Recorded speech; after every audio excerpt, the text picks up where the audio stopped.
উত্তর লন্ডনে মাথায় আঘাত পেয়ে মারা যাওয়া বাংলাদেশি জালাল খাঁর ছবি প্রথমবারের মতো প্রকাশ করা হয়েছে এবং খুনের তদন্ত শুরু হয়েছে। বৃহস্পতিবার ৩০ অক্টোবর সকাল ১১টা ৭ মিনিটে পন্ডার্স এন্ডের হাই স্ট্রিটে ডাকাতি ও হামলার খবর পেয়ে পুলিশকে ফোন করার পর ৭৬ বছর বয়সী জালাল খানকে মাথায় আঘাতপ্রাপ্ত অবস্থায় পাওয়া যায়। বুধবার ১৯ নভেম্বর তিনি হাসপাতালে মারা যান। তার পরিবার গোপনীয়তা বজায় রাখার জন্য অনুরোধ করেছেন এবং বিশেষজ্ঞ কর্মকর্তারা তাদেরকে সহায়তা করছেন।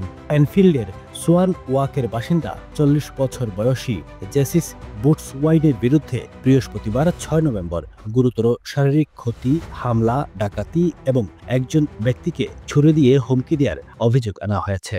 বাংলাদেশের টাটকা সবজি ভেন্ডি, করলা, কচুলতি, শিম বিচি, জলপাই সহ নানা পদের সবজি।